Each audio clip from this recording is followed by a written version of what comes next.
Tell me one good reason why I should try continuing to fight it.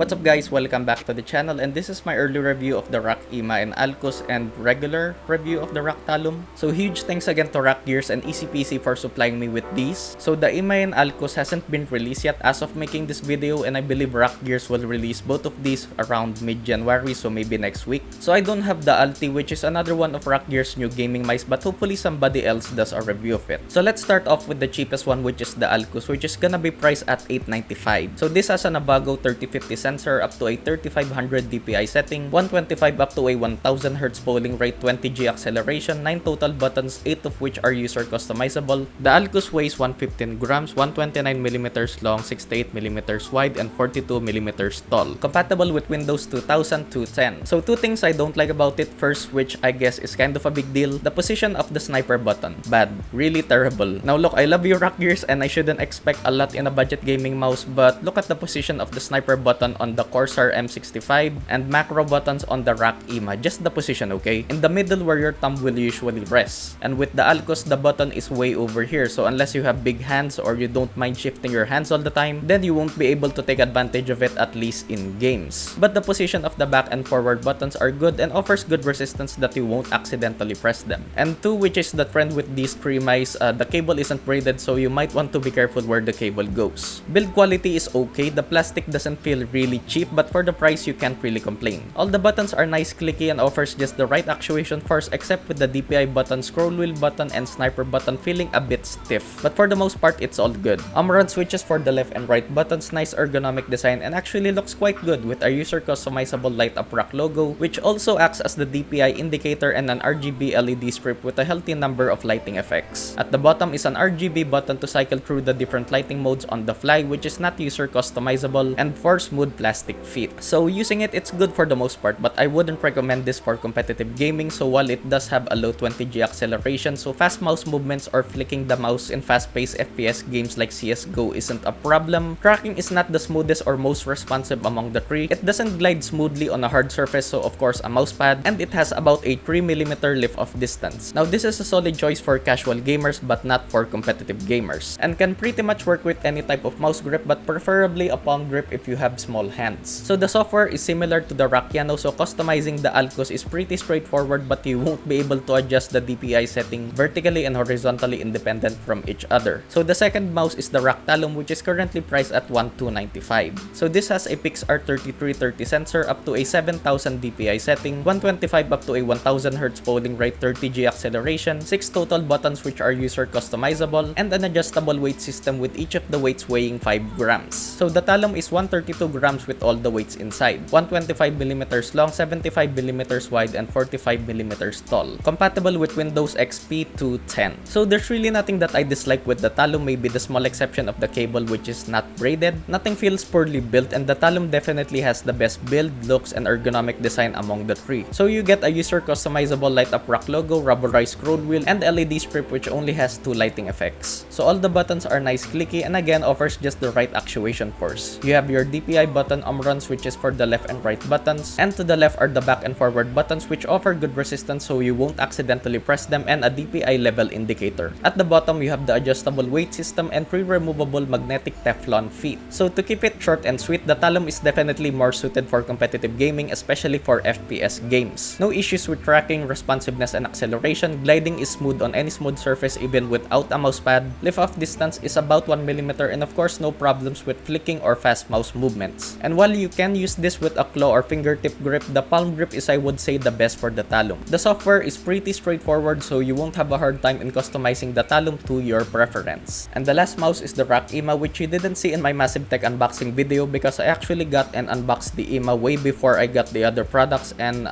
faking a reaction isn't really my thing, so yeah. So the Eema is gonna be priced at $1,495. It has an Abago 9800 sensor up to a 16,000 DPI setting, which I don't know who's that for, but if you can take advantage of that, then good for you. 125 up to a 1000 Hz polling rate, 30G acceleration, 20 total buttons, 18 of which are user customizable, and an adjustable weight system with each of the weights weighing 10 grams. So the Eema is 160 grams with all the weights inside, 127.5mm long, 78mm wide, and 42mm tall. Compatible compatible with Windows 2000 to 10. So right out of the box, there are two things that I didn't like about it. First is the design. So I like it and I don't like it. What? So I like how it feels in the hand and has a comfortable ergonomic design which can cater any type of mouse grip, but at the same time I don't like how it looks. So Rakk Gears went for a plain and I would describe as an uninspired design, but that's just me of course. So you get a user customizable light up Rakk logo, rubberized scroll wheel which only has free lighting effects and no LED strip. And 2, again, the cable isn't braided. Build quality is average considering everything else you get for the price, so it's all plastic but for the most part nothing feels poorly built.